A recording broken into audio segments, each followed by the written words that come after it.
Hello, welcome to the Comic Bros Authority podcast. I'm your host, Andre, and with me is my co-host and the antithesis of Cupid, Miles. Hello. Sorry. How you doing? I am doing all right, I suppose. Yeah. Yeah. How's Valentine's Day for you? Well, if I had to equate it to anything, like a location, it would be Death Valley, California. Oh God. How about yours? It's like Mardi Gras. Oh my God. Yeah. Things are popping, things are a buzzing, everyone's drunk. Beads everywhere. Beads. And the famous I'm gonna quote one of my favorite quotes, but I'm gonna change it for this. Beads. My God. That was a Batman reference. Don't read that story. Yeah, it's a Batman and a Wonder Woman whatever. Yeah. They don't need to know. They don't need to know. Anyways, hello, welcome to the podcast today. Hi, hello. Yeah, so today we are going to be reading a book in honor of Valentine's Day, and I think it is completely appropriate. Yeah, definitely. Yeah, thank you for choosing this one, Miles, because I completely forgot about this story. Yeah. I was thinking, you want to know what? I am feeling the same type of way Peter Parker is. I'm just feeling blue. Very blue. Very. It's not a good one this year, folks. Whatever. But we're gonna power through like we do every time. Oh yeah, we do. I mean, I know this. It's a very commercialized holiday, and holiday I say loosely, but I mean you can't help but feel that love is in the air. And so today we are going to be talking about Spider-Man Blue by Jeph Loeb and Tim Sale. Yeah, when you told me that this was the pick, I loved it. Yeah, because I remember reading this, way back when. Yeah, and I was just in awe of like how good it was. This is a Spider-Man book that doesn't really have a ton of action. It's mainly focused on Peter Parker. Yeah, that's true. It doesn't have too much action in it. No. But this is from the wonderful comics team of Jeph Loeb and Tim Sale. They've done many collaborations together. I think they did like a Wolverine and Gambit story from the 90s. They did Batman The Long Halloween and its sequel, Batman Dark Victory. They also teamed up to do these Marvel Colors books, which we are talking about one of them here. It's a collection from the same creators. It's Daredevil Yellow, Spider-Man Blue, Hulk Gray, and Captain America White. Unfortunately titled. Yeah. I do want to preface this and say that controversy surrounding Jeph Loeb and the comments he has made towards the Asian community, we do not condone. However, we are looking at this piece of work as separate as we can, art from artist, because this is a wonderful piece of work. So we're just going to separate that as much as we can, because Jeph Loeb is a piece of crap. I am totally confused. I don't even know the controversy that's going on. Oh, this happened years ago. This was nearly 2017. Okay. Yeah. All right. Well, we won't get into that. And since I have no idea what the controversy is, I think we're going to be able to separate it without. Yes. Oh yeah, I know I can. Yeah. Just because I love this story. Yeah. It's a good story. So yeah, I found this book in high school probably. Yeah. And honestly, I think this was the first Gwen Stacy story that I've read. Yes. Yeah. Yes, I didn't read her death until after. Yeah. I always knew she died, but this was the first Gwen Stacy story that I read, and funny enough, this doesn't have a lot of Gwen Stacy in it either. Yeah. It's about her. Yeah. She is the main how do I say it, like emotional connection you have in the story, but she barely appears. Mm-hmm. I think there's a whole issue where she just doesn't, or she says like a line or two. Yeah, it's mainly about Peter Parker and his feelings and what he's going through at the time, and just I guess what he was just surrounded with. Yes. Yeah. Okay. So the main gist of this story is uh it's Valentine's Day. Peter is feeling blue, as he states, and which that's where you get the title of the story. And he decides to record to Gwen Stacy on this tape recorder how he almost didn't fall in love with her.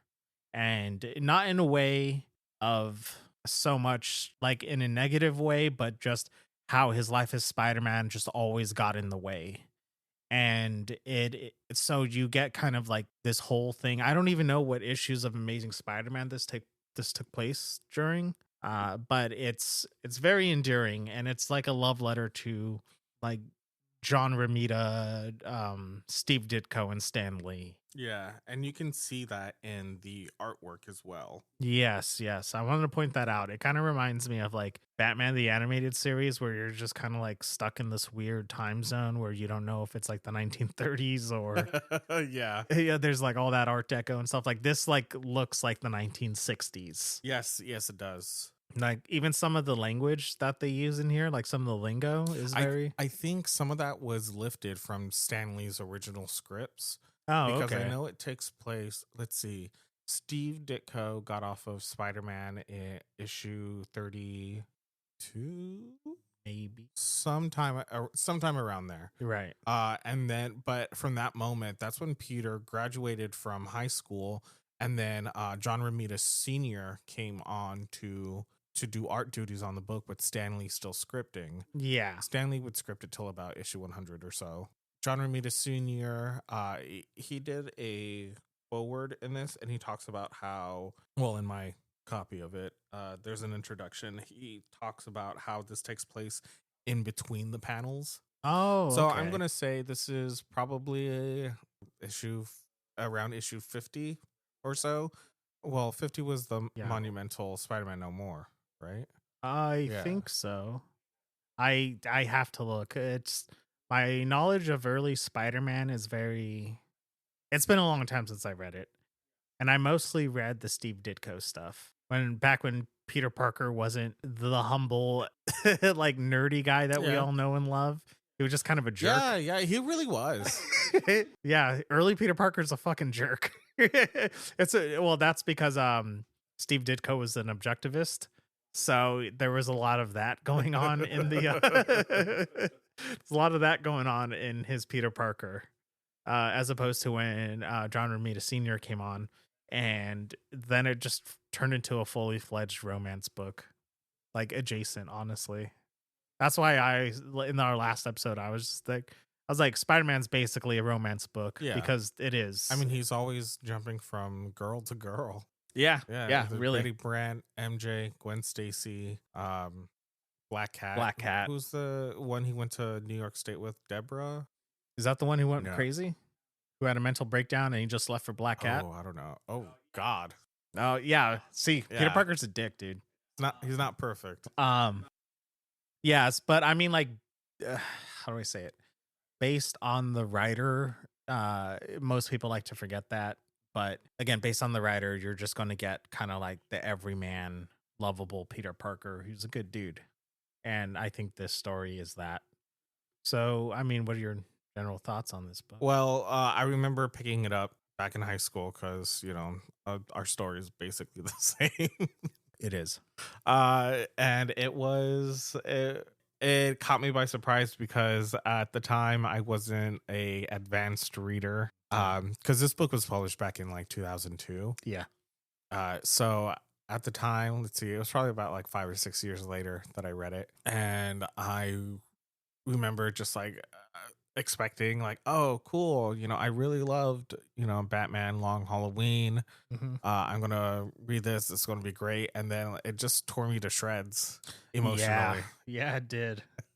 And that's what I like about it, is that like it really hits on your heartstrings, because you know the story of Gwen Stacy. I think that's pretty much general knowledge at this point. Yeah, yeah. Everyone knows Gwen Stacy's fate. Yeah. And I love this book. Oh yeah, yeah. I love this book for mainly for the art. Yes. Because Tim Sale has such a soft kind of artwork, and he changed it up just a little bit for this compared to his other work. Yeah, because when you look at like Batman Long Halloween and Dark Victory, there's somewhat of a Batman animated series feel to it.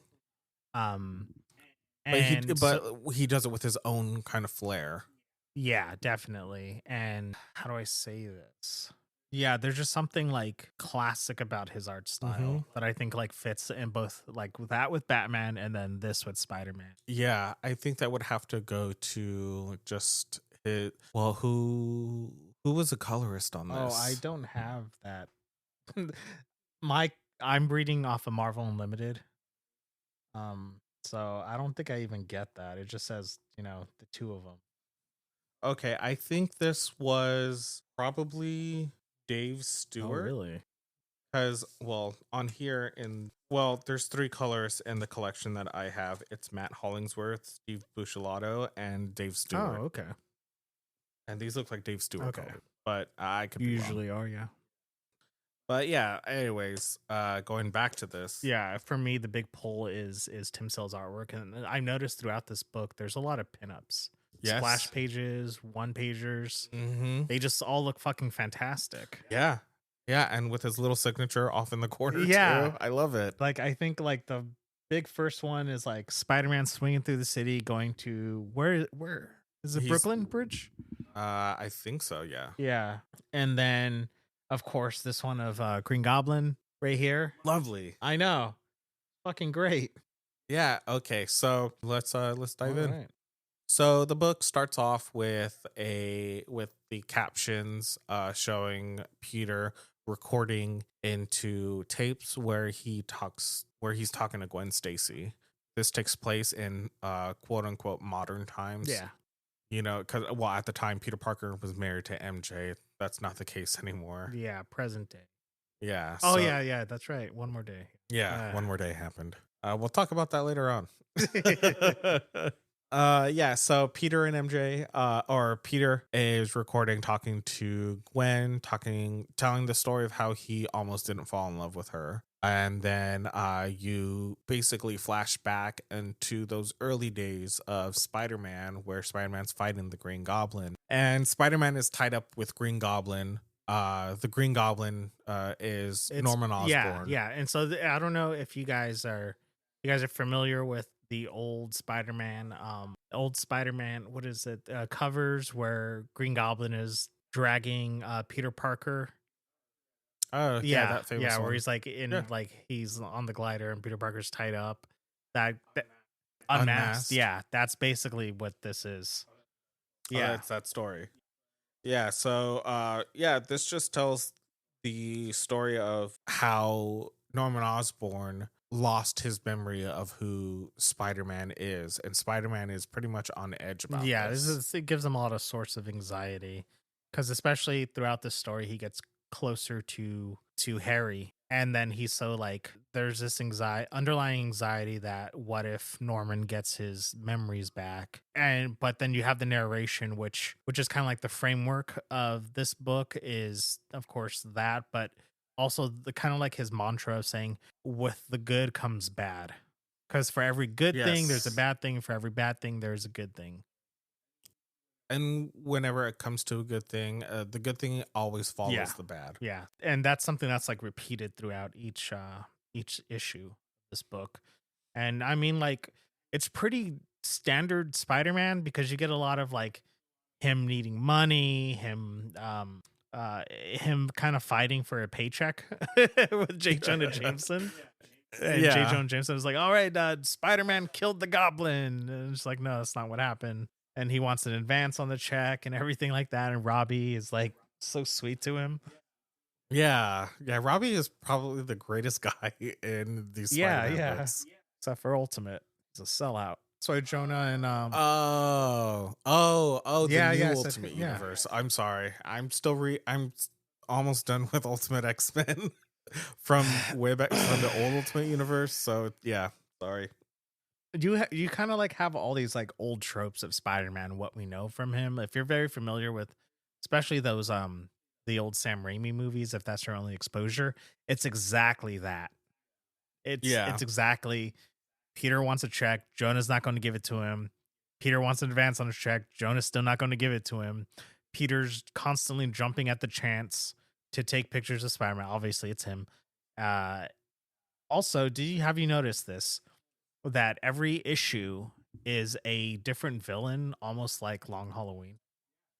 yeah. That's what I noticed this time Yeah, around to yeah. reading it.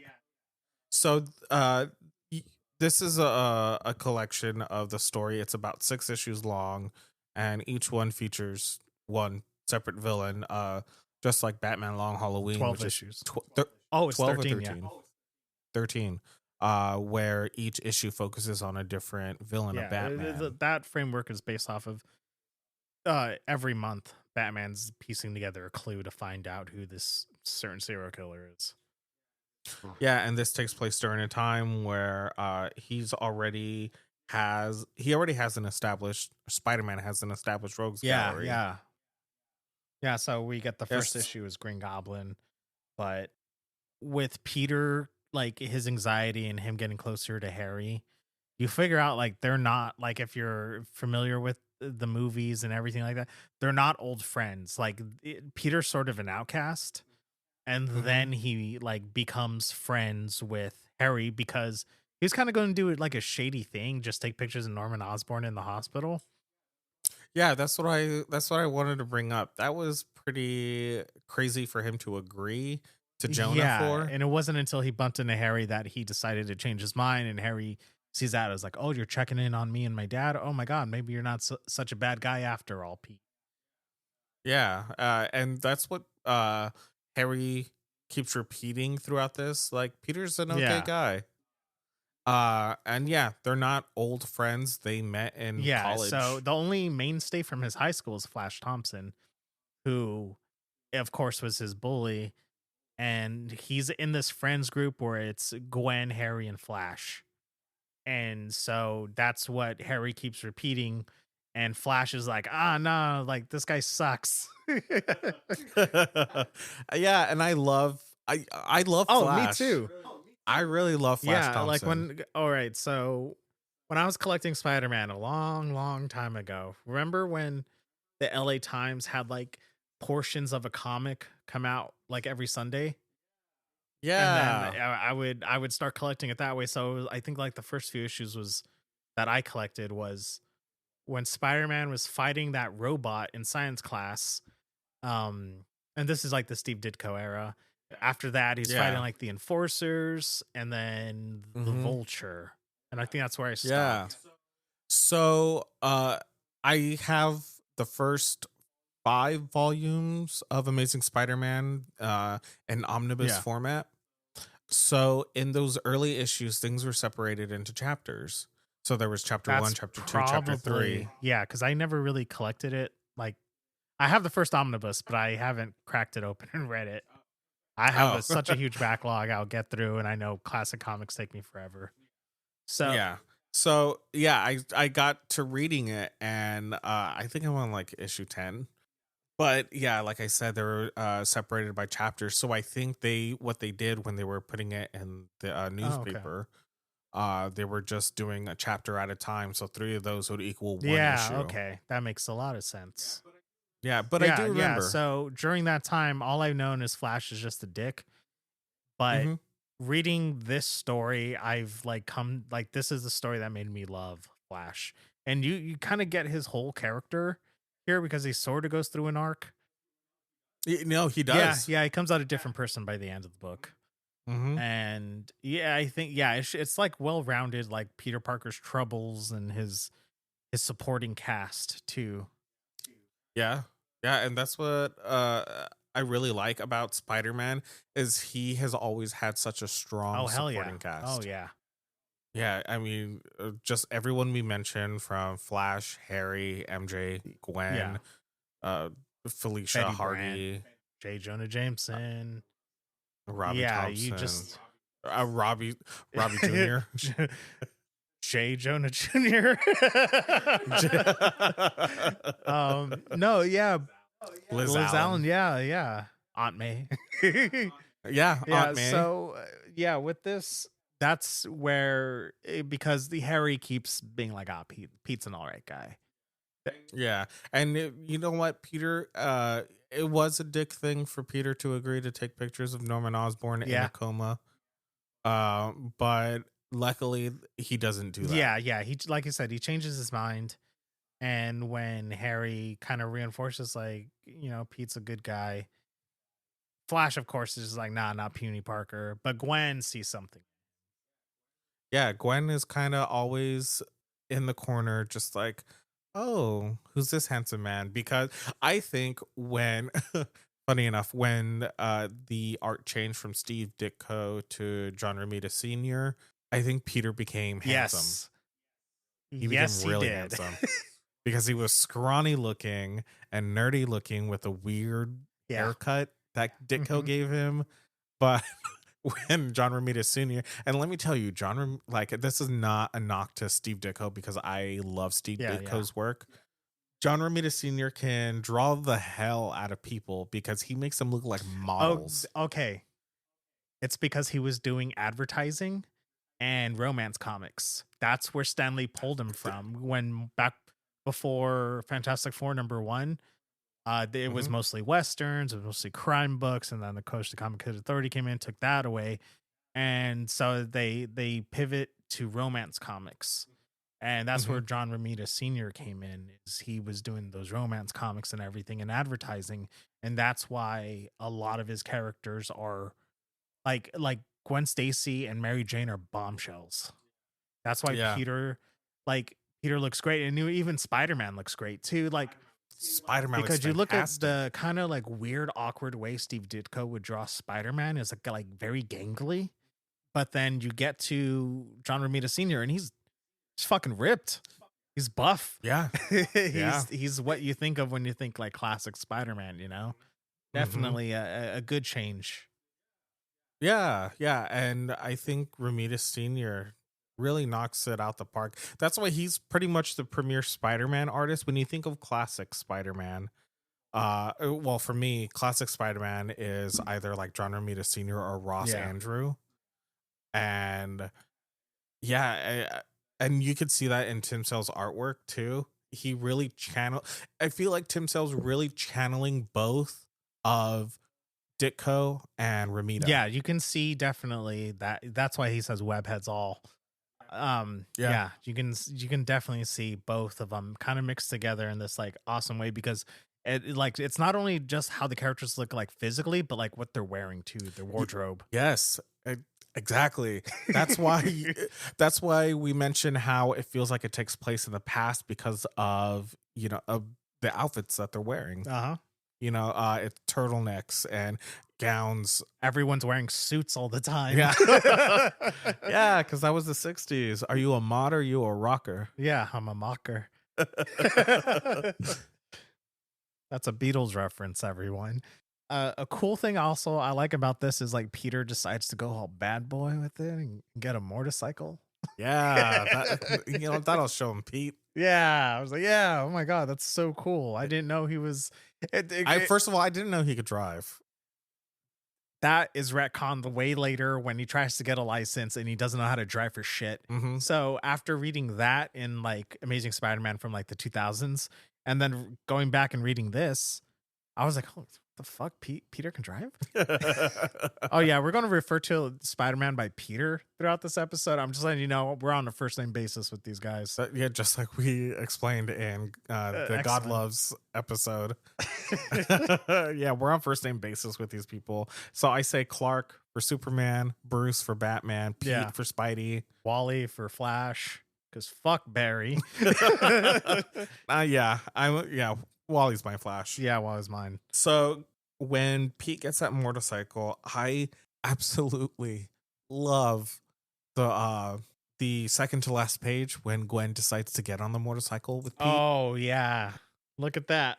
What I'm talking about. These pinups by Tim Sale. He's really selling this fucking book. He really, honestly, like, it is such a masterclass of what comic booking is, because these pages are basically pinups. Yeah, a lot of them are. I mean, even so like fantastic. you even look at the first introduction of Spider-Man when he puts on his mask towards the beginning of the issue. It's, even though it's not a complete full page, it is just introducing you like, this is Spidey. Yeah. I also I want to take I like to give credit where credit is due, even though I disagree with Jeph Loeb. He knows how to write Spider-Man. Yes. Spider-Man talks his ass off So much. He's talking, he's making quips, he's jokey. And then when when he has the mask, like, that literally is his mask. Like, he does what he has to do to save the day, to defeat the villain. But when he's Peter Parker, he's on the struggle bus. I always like that aspect of Spider-Man, is that he feels so comfortable in that suit. Yeah. He feels like he can do just about anything. And when he's Peter, he has to go through what Peter goes through. And that is, unfortunately, being a flake. That's where, yes. Yeah. So that's where everyone sees him as, like, having a bad reputation. Mhm. Like, Peter, he's a good guy. He's kind at heart. He means well, but you can't always depend on him. Yeah. But he's literally out there putting his neck out on the line for people he doesn't even know, just because it's the right thing to do. Yeah. Because what's the motto? When you have the responsibility to do something and you can do it, then you should do it. That is a quote from The Amazing Spider-Man from Martin Sheen. Remember, they were it's so many words without saying "with great power comes great responsibility." God, it's a fucked up line. How do you mess up one of the most iconic lines in superheroes? I don't know. Okay, I know this is a fucking tangent right here, but yeah, like, why can't you just say "with great power comes great responsibility"? It's his motto. Yeah, just say it, whatever iteration it is. That's just his thing. I mean, like, it's an old proverb, but like. Yeah. Like the cultural zeitgeist, when you say that, people automatically think Spider-Man. Yeah, exactly. It's been co-opted by spiderheads. Yeah. Webheads, my bad. Oh, I do want to say I do like how Tim Sale draws Aunt May. Yes. The old gangly lady. Yeah, he draws her just like Steve Ditko draws her. Just oh, Peter, what am I going to do without you? Yeah, I have Aunt May's voice from the animated series when I read her. Yeah, and this isn't your Marissa Tomei.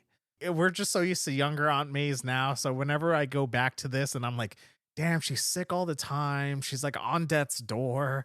Yeah, she has no money. Like the fucking cosmic gardener, just, just waiting for her right outside. Anytime, May. Yeah. Anytime. Yeah, but I love how at the end of issue 1 we get a tease in silhouette from somebody waiting at the door for Peter. And this is like another reason how Peter almost didn't fall in love with Gwen. And that's because, of course, if you all know, it's Miss MJ Watson. Yeah. I love MJ. I love her too, because this is back in her party era. Yeah. This is when she was the life of the party. Whenever she walked in the room, heads would turn towards her.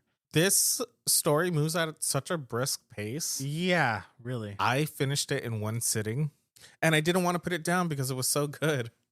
Same. I finished it in 2 just because of my duties. My duties as a folder. One of the connecting threads throughout this story too is this: there's a man in the shadows who is kind of sending all these villains at Peter, which is why we kind of get these kind of like single issue things of like, all right, this is the villain of the issue. This is the villain. Yeah, it's like he's putting Peter through a gauntlet. Yeah. Like if he is hunting the spider. I wonder who could that be. I don't know, because he pops up and he's wearing like a furry collar, but he's in shadows, so you can't tell who he is. Oh, it's like he's tracking him down. It's like always right around the corner where Spider-Man's at. Yeah. Huh. Oh. Well, I don't know. I'm dumb as rocks. I don't know who that can be. Yeah. Anyways, issue 2, Spider-Man vs. Rhino. Is that this one? Yeah. It is Spider-Man versus Rhino. Oh my god. Yeah. No, I do like this one because we do get something I completely forgot because I'm not too into Gwen Stacy is that she's like really smart. Mm-hmm. Like her intellect is I don't know if it's like almost as good or maybe even better than Peter's. I think it's almost as good. So what do you think they're trying to say about women? Well, it was the 60s. Stanley didn't know how to write women. He sure didn't. So read his Fantastic Four and you'll see. Yeah, so we get some more of like Spider-Man's antics and everything. But I think the real surprise comes Oh. at the end. Oh, okay. I did want to point out one more thing in this classroom scene. What? Who their professor is. Oh, yeah. Professor Warren. Miles Warren. Oh my god. So yeah, you guys don't know. Professor Warren is also Miles Warren, the Jackal. He is the one who cloned Gwen Stacy and cloned Spider-Man and basically created both Clone Sagas. Yeah. He's the one who's responsible for the Clone Sagas. Yeah, it's just been ridiculous. Yeah. What I like about issue 2 is that like it breezes by so fast, but then you also get into his working relationship with Kurt Connors. Oh yeah. But it's only Spider-Man that has a connection to Kurt Connors. It's not Peter. Yeah, that's right. And he even makes note of it too. Mm-hmm. He's just like, well, it's a colleague. Well, Spider-Man's colleague. We get the introduction of a major character in Spider-Man, Mary Jane Watson, and the introduction is similar to how Stan Lee and John Romita Sr. introduced her back in the day. Yeah. Face a tiger, you just hit the jackpot. Yeah. Just the layout of that, of her, it's just a focus on her eyes and then Peter's reaction to seeing her for the first time, because he's thinking, oh, this is just my aunt's best friend's niece. She's just gonna be like, whatever, I don't care. But he's not even like going to like see her. He's like really excited to go see Gwen. Yeah. And there she is, redhead and all. You get the close up on the eyes. Then the next it's 3 panels. The top one is MJ's eyes. The middle panel is like a shell-shocked Peter, and then you get her red lips. Yes. So as you can see, you're like basically like following Peter as he's like scanning her face and like how beautiful she is. And then the next page, another great pinup from Tim Sale. Yeah, it's the classic "you just hit the jackpot." Yeah. My God. Yeah, and she's in this fabulous 60s outfit. Yeah. She's wearing this dress with a belt. Oh yeah. Yeah, she looks like one of those like classic go-go girls. Yeah, the big old like beehive sort of deal you could imagine in a club in the 60s. Yeah. And I love it. Oh yeah. Oh my God. Yeah, Mary Jane's looking bomb. Yes. She is looking fine. That's my girl, though. So when issue 3 starts up, you get several amazing pages from Tim Sale. The first page is just a close-up on MJ's face, with the narration of Peter talking, and he's going on about how this really interrupted his plans. Because he didn't expect a beautiful bombshell at his door while he was supposed to go meet with another beautiful bombshell. Yeah, exactly. Yeah. And then you turn to the next page and it's a double page spread that focuses on MJ and Flash trying to hit on MJ, and everyone in the back is just so startled by how beautiful MJ is. It's all the guys like taking a turn saying, "Who is that girl?" Yeah. I love it. And she is, like I said, she's turning heads. She's breaking necks. She really is. Yeah. It's fantastic. And you can see there's a little bit of jealousy in Gwen. She's just like, oh, she's quite the girl, Petey. Where have you been keeping her? Yeah. I just love the framing, like because when that first double page spread, that framing right there where you have like taking up about a good 90% of that panel is MJ, the jukebox and Hmm. Flash, and then in that corner you get the rest of them as they're oogling her. Yeah. And they're all kind of cramped into one small section of the page. Yeah, and I want to go to like probably a few pages in where MJ and Peter leave because the lizard is the bad guy of issue 3, and then you get this one right Gwen here. and Harry. Yeah, and like they're in like the bottom right corner. And there's so much negative space, but in the upper left corner, you see Peter and MJ's feet walking away from. They're in a bar, right? Yeah, I'm gonna guess a bar. Yeah. No, it's in a it's a coffee shop. Oh, No, Peter wouldn't have a drink. yeah. So this issue, like I said, it just like these issues just breeze by so quickly. Yeah, it's like, you earlier you said that there wasn't a lot of action, but Yeah. I feel like there is, but like you get a lot of like Spider-Man figuring out how to take down the lizard because obviously it's Doc Connors. Hmm. So And it's well known knowledge that it's Doc Connors. yeah, like it's a lot of people know, huh? Yeah, like no secret identity there. Yeah, and I think like in this issue, like MJ gives a lot of like clues to like helping out Peter. Hmm. So I know this book is written after what was written, I think in like issue 250 something. Hmm. All my past remember. Oh, when MJ is talking to Peter about how she's known Yeah. the whole time. Yeah, during the Black Costume Saga Hmm. or the Alien Costume Saga. So in here, I honestly I felt like with some of her dialogue, the way that Tim Sale draws her, kind of like she's just kind of playing aloof. She like the way she's leaning, and then Jeph Loeb's dialogue is just sort of like he makes them like actors Hmm. where they're putting on this great performance.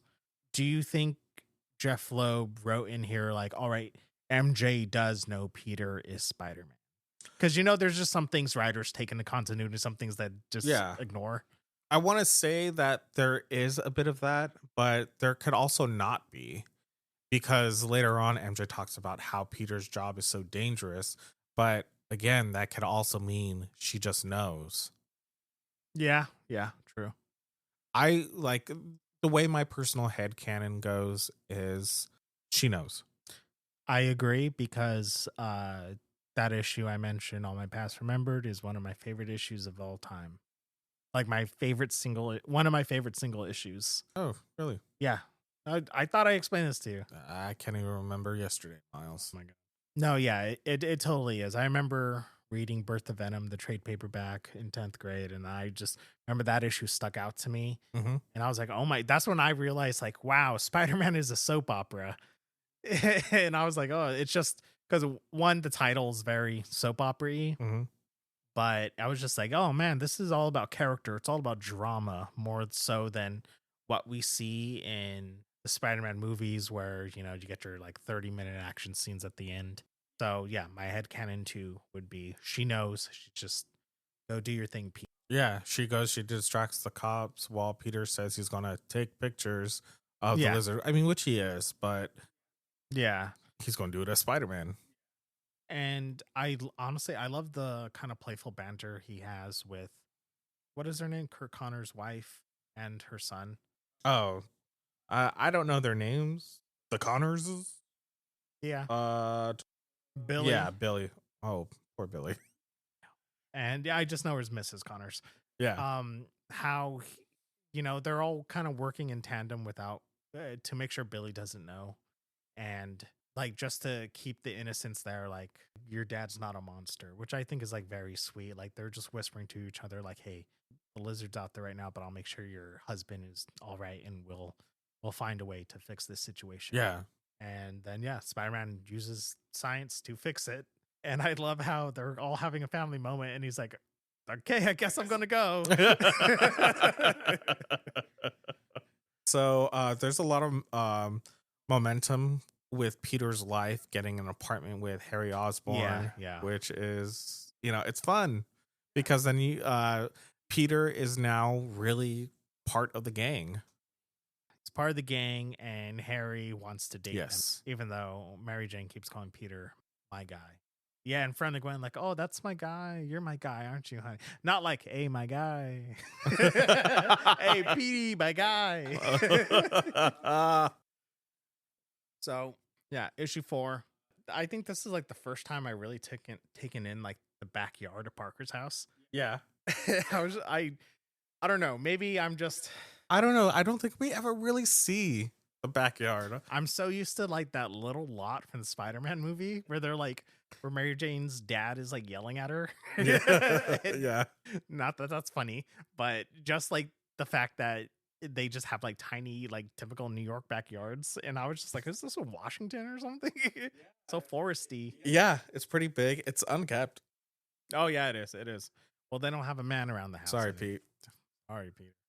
Yeah, and the playful banter him and Aunt May. Yeah, I really think it's so sweet. He's always just, she's like, oh, you're so handsome. And he's like, nobody's going to be thinking that when I'm standing next to you, May. And also like this scene right here where they're talking about, you know, moving in with Harry, and she's like, well, I don't want to be alone. I want to move in with Anna Watson, Mary Jane's aunt.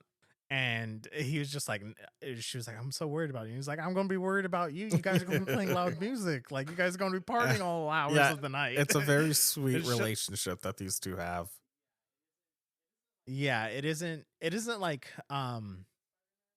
Ultimate Spider-Man, the Brian Michael Bendis one, where May and Peter's relationship is sort of contentious. Like this one, they're just fully like, we're all we have, so we're going to love each other. Whereas in the other one was like, we're all we have, so we have to get along, and then eventually they just become this nice flourishing relationship. I just went through the Bendis and Bagley. I think I finished the 3rd volume recently. Oh, really?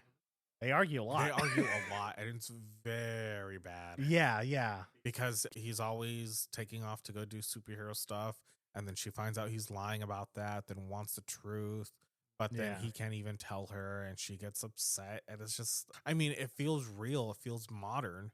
Yeah, and this feels very 1960s, like 1960s innocence. Yeah. You know, that the old-timey classic America, you know, Americana, you know? Yeah, and what I like about this, you know, going back to the art, you know, it has a very classic feel with the flat coloring. Yeah.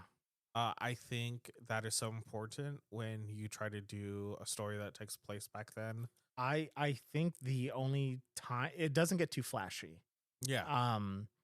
And the only time it does is just because Tim Sale knows how to do shadows like a madman. Mm-hmm. And damn it, I love his I love it when he does shadows. He really knows how to do it. But this book is very bright, you know. Yes. And that's what I love. The colors really pop, except for like, you know, when you see whoever that mysterious man in the shadows is. Yeah, stop hunting Spider-Man. I don't know. It's still a mystery to me. So when it comes to issue 4, we get the Vulture, but it's not Toombs. Some younger guy, in my head, New York accent. Yeah, right. He's just like this New York thug.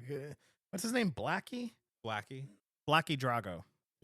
Yeah, that's his name. And this is where you kind of get into a wonderful Spider-Man trope. Is they're having a housewarming party for Peter. Mm-hmm. To like, hey, welcome to the apartment and everything. But Peter ends up late because he's on his way, and then he gets like sidetracked by fighting the Vulture, who ends up really tearing him a new one. Yeah. So, and he passes out on a roof. Yeah, he gets knocked out, and it's snowing, and he gets wrecked, and he misses his party, and that's really honestly like how the issue ends, is just him knocked out on like a nearby rooftop while everyone is just having the time of their lives. Everyone's where's Peter? I don't know, but he's missing a great party. Story of his life. Yeah, right. I like that panel where MJ and Gwen are dancing together. Me too. It's just so fun. You could see the movement. Tim Sale draws the music notes. Yeah. just floating around in the background. I think it's wonderful. They're having a conversation like, oh, any idea where Peter might be? Oh, you know, PD Gwen. Yeah. And Peter's on his way to the apartment, and then he swings by Yeah. the window, and Flash just starts geeking and fanboying. It's like, oh my God, there goes Spider-Man. Oh my God. Yeah, Spider-Man's the greatest superhero ever. Like Captain America doesn't exist. Yeah. So he sees him, and it's just, this like little, like, he's just crazy about Spider-Man, and that's another thing I liked about his character that I got mostly out of here than I did in those issues that I mentioned earlier. Is just there he's just the bully. Here he's like, oh my God, Spider-Man's so great, I love him. Hey, where's that puny Parker? And I love that thing where he misses Spider-Man swinging by the window, just waiting for him. Yeah. Because even in issue 5, it's still a continuation of the Vulture fight. Yeah, But yeah. Peter's sick. MJ and Gwen are fighting for his attention by bringing him soup and singing to him. Gwen, or was it? Gwen comes in with a Huckleberry Finn. Huckleberry Finn. There we go. Because Uncle Ben used to read it to him when he was sick. And that Gwen went over to Aunt May and was just like, hey, what do I do for Peter when he's sick? And she's trying to do what they're both trying to do. Yeah, exactly. And they're just really fighting for his attention.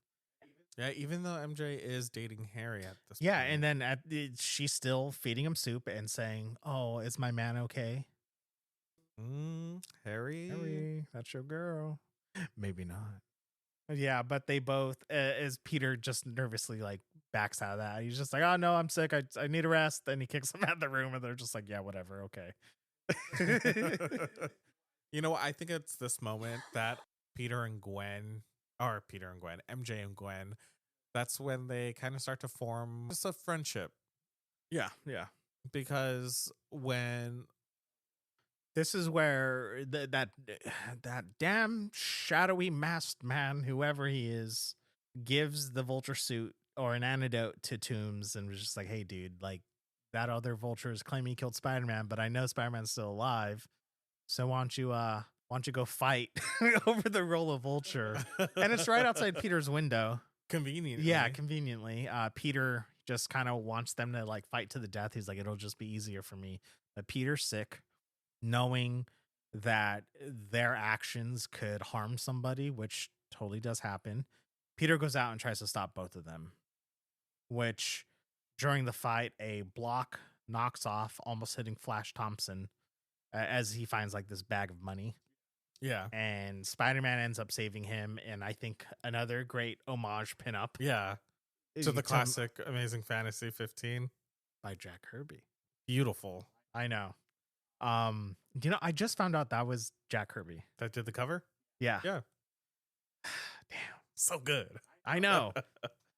But yeah, Peter just kind of goes through his like internal monologue and everything like that, and Flash Thompson is just kind of fangirling, kind of like shocked, like, oh my God, I almost died, but Spider-Man saved me. Yeah, and the question that was brought up to Flash in an earlier issue was, Spider-Man's out there doing something with his life. What are you doing? You're just holding on to this old football dream that you had in high school. Yeah. Yes, exactly. That's where the good character arc comes in from. Yeah, so Flash goes, and in the next issue, it's revealed that Flash went and joined the army because he was influenced. No, it's this issue. Is it this issue? It's this issue. He decides he is going to. It's at the end of this issue. Okay. He joined the army. The next issue, I think he already went through basic training. Okay. But yeah, it doesn't tell you which war or anything. But of course, at the time, it was the Vietnam War. Yeah. Which it was terrible for a lot of our vets. And unfortunately, Flash was a victim of that as well. Yeah. Yeah, it was later retcon that he lost his legs in the war. So this is where we kind of get this reveal of who this shadowy figure is and who's been sending all these villains after him after all this time, plus other stuff that has been happening in the normal Spider-Man issues. And then who is it? Who could oh it my be? God, It's Kraven the Hunter. What? Yeah, I had no idea. Holy shit. I wouldn't have guessed. No. Kraven the Hunter. Kraven. Hunting? What? Yeah, so it's Kraven the Hunter. Yeah. There's a nice little switch up here where it just seems like a little moment of Harry and Peter just kind of playing with each other, of using, Harry using Peter's aftershave because they're getting ready for another party to send off Flash. Yeah. This book has a lot of parties. Hey, man. When you got MJ and Gwen there, it's going to be a hell of a time. Yeah. And this is the part where Peter he's getting anxiety because Norman calls. Yeah. Norman Osborn calls in and it's just like, how's Peter doing? And that just scares Peter because he's like, wait a minute. He knows me like that? Like, how does he know me like that? Like, we barely talk. Mm-hmm. Like, I don't even think like they really talked outside of just being rivals as Green Goblin and Spider-Man.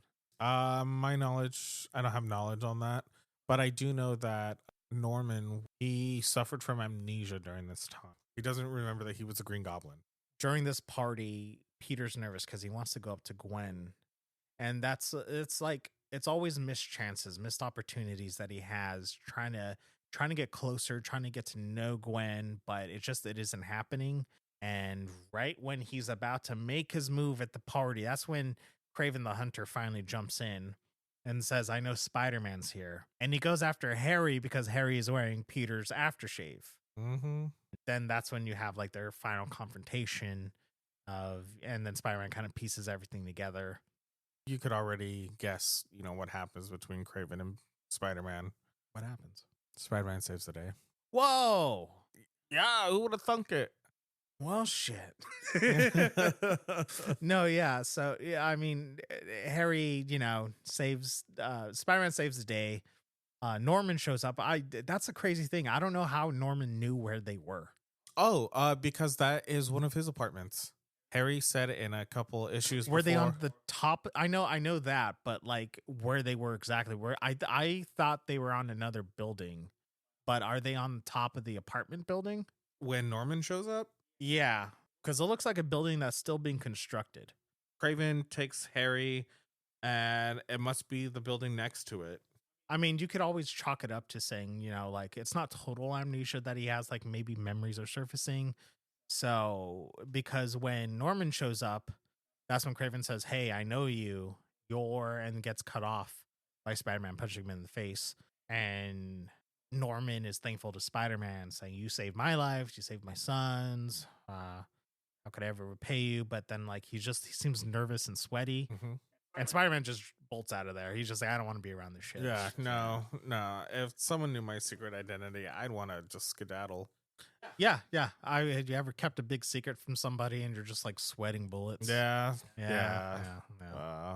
But yeah, then I think like right here, this is like after the fight scene, Peter's getting ready to go to bed. Gwen comes in with Peter with his shirt off, and she sees how ripped he is.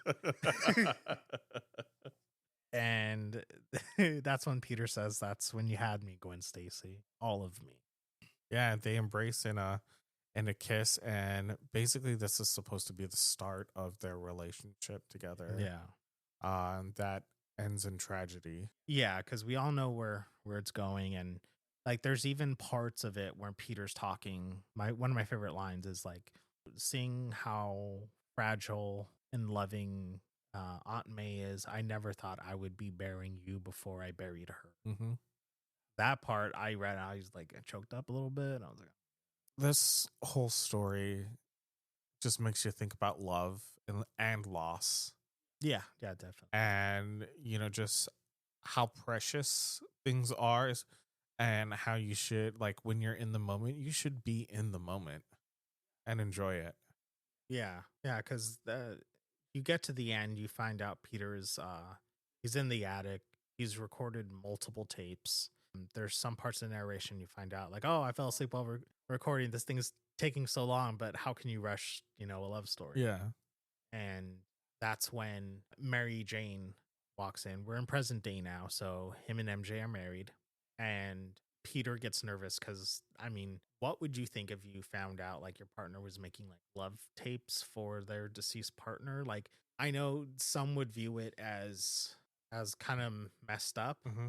but if you're like one a very secure partner and another being, you an emotionally intelligent partner, Mm-hmm.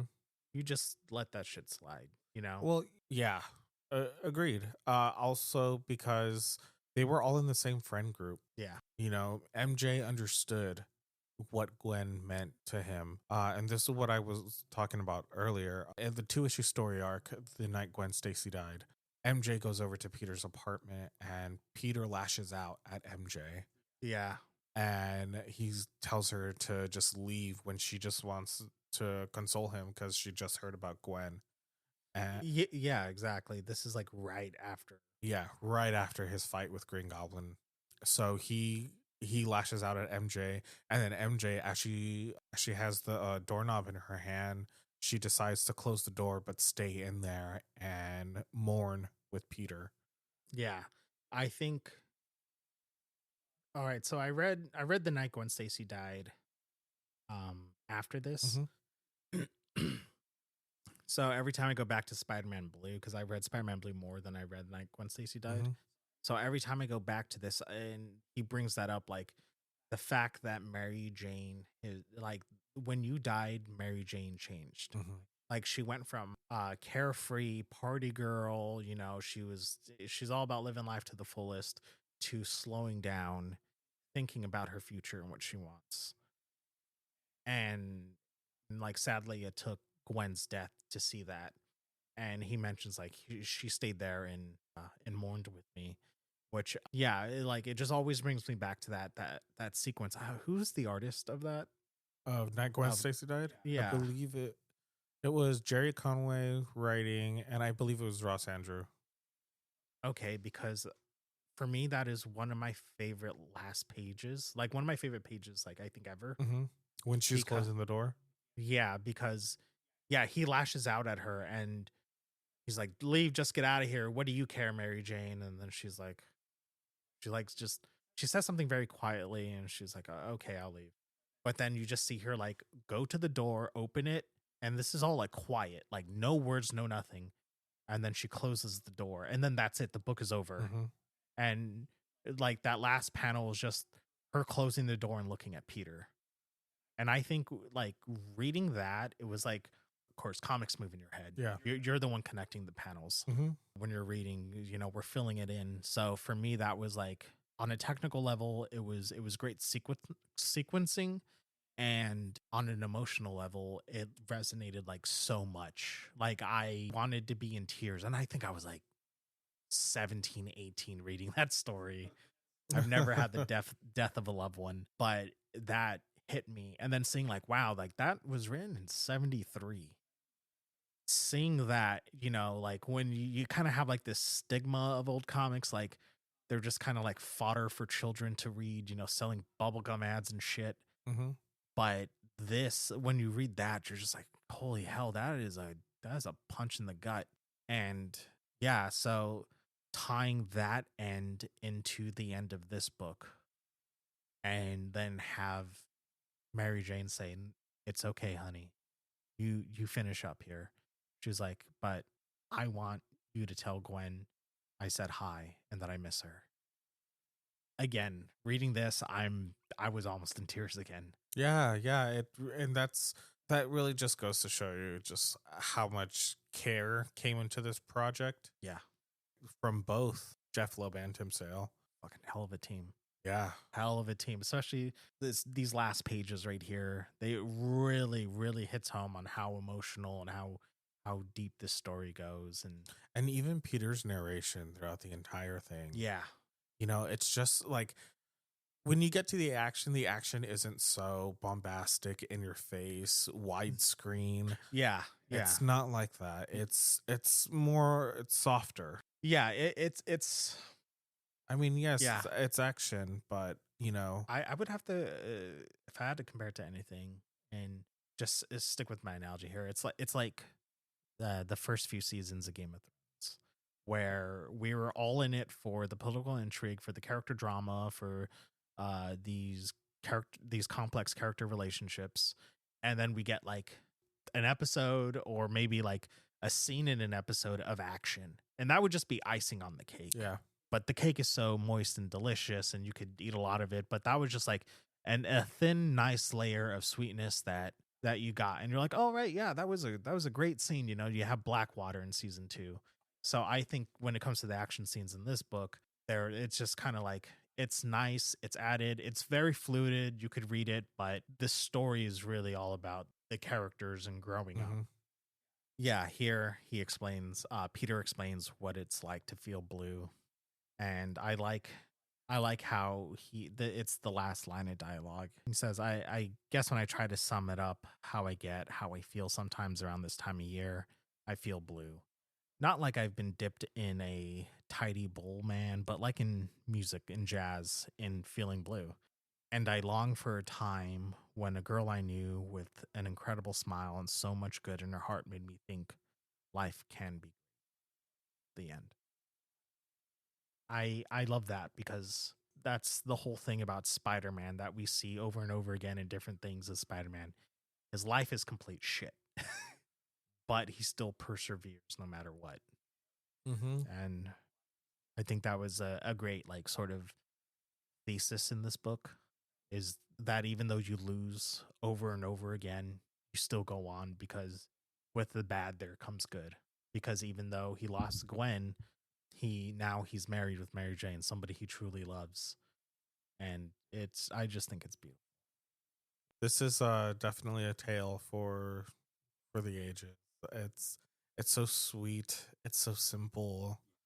It is, you can really just pick it up Definitely, and read it without any other context. I mean, all you have to know, really, at one point Gwen died, and that's it. And so it's a perfect standalone story, much like what Jeph Loeb and Tim Sale do. Yeah, they do a lot of these projects. So if you do pick it up, you can go ahead and find their other work too, which is and they do all types of great work. So you like noir, if you like murder mysteries, they got that. If you like stories about love, they got that. Big action, you got that. Big action, yeah, exactly. So that is Spider-Man Blue by Jeph Loeb and Tim Sale. I'm not sure what the availability is as far as trade paperback goes, but I know that they have a recent gallery edition of it, that they did the whole color series. So it's collected there, or if you just want to read Spider-Man Blue, but they do have the rest of the series. I know that they have a omnibus that collects yellow, blue, gray, and white. And but if you just want something simple, I would suggest pick up the trade, try to find it. It's most likely on the used market, so eBay, Amazon. Check out wherever you get your graphic novels, or if your local comic book shop has it. Yeah, if you go to your local comic book store, maybe they have it in their collection of trades. Yeah, or single issues in the back issue boxes. I highly recommend this book. This book is just seriously an all-time great. I know people who don't read Spider-Man regularly but have this in their collection. This is one of those books where if you're not really a big Spider-Man fan or superhero fan, you could really just read this and then you'll completely understand. Yeah, you were like, oh, Spider-Man's a romance. Oh, it's a soap opera. Wow. And you get the gist of it, of what everyone's been raving and how this character's just been so great for so long. All right. Yep, that's it. All right. I just want to say thank you for listening to us. Go ahead and rate and review us. Leave a comment on Spotify, on YouTube. Let us know how we're doing. If there's any questions you want to ask us, go ahead and reach us on our socials. Comic Bros Authority on TikTok, Instagram. Email us comicbookauthority@gmail.com. You know where to find us. We've been repeating this for a long time now. And we're going to keep on repeating it. All right. Go ahead and do that. Thank you to all our faithful listeners. You're amazing. Yeah. Thank you for sticking with us. Oh, yeah. We have plenty more episodes to come. I know we're switching around some things, but I don't know. We can't really guarantee what our next episode would be. I think it might be Captain America. Yeah. Yeah, it might be Captain America. Yeah. But we don't know yet. We don't know yet. Anyways, thank you. Just thank you.